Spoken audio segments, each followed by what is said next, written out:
காலங்கள் மாறும்போது நம்ம முன்னாடி ஒரு விஷயத்தை பற்றி வச்சுருந்த ஒப்பீனியன் வந்துட்டு மாறுறதுக்கும் நிறைய வாய்ப்பு இருக்குது. ஏன்னா மாற்றம் ஒன்று தான் மாறாதது. Hey all, welcome back to Rehoboth begins. சின்ன வயசில் எனக்கு வெல்லம் போட்டு செய்கிற பொங்கல் தான் ரொம்ப பிடிக்கும். வெண்பொங்கல் சுத்தமாக பிடிக்காது, ஏன்டா செய்கிறாங்கன்னு தோணும். ஆனால் வளர்ந்ததுக்கப்புறம் பார்த்திங்கன்னா எனக்கு வெண்பொங்கல் தான் ரொம்ப பிடிக்க ஆரம்பிச்சது. வெல்லம் பொங்கல் அதிகமாக செஞ்சாலும் சாப்பிட்றது கிடையாது. ஸோ இப்படி தான் எல்லா விஷயத்துலையுமே கூட நம்மளுடைய வாழ்க்கையில் மாற்றங்கள் கண்டிப்பாக நடந்துகிட்டே தான் இருக்கும். டீனேஜில் பார்த்தீங்கன்னா நம்மளை விட வயசு அதிகமாக இருக்கிற அடல்ட்ஸ் பார்க்கும்போது இவங்கள மாதிரிலாம் நான் இருக்க மாட்டேன், என் லைஃப்பை நான் பர்ஃபெக்டாக லீட் பண்ணுவேன், ஹாப்பியாக இருப்பேன்ட்டு டிசைட் பண்ணியிருப்போம். ஆனால் அந்த ஸ்டேஜுக்குள்ளே நம்ம போகும்பொழுது தான் தெரியும் அது எவ்வளோ கஷ்டம் அப்படின்ட்டு.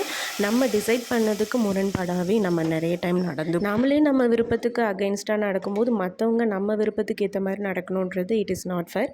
எல்லாருமே அவங்கவுங்க கஷ்டத்தை அனுபவிச்சுட்டு தான் இருக்காங்க. முடிஞ்ச அளவுக்கு spread love, be kind to every one.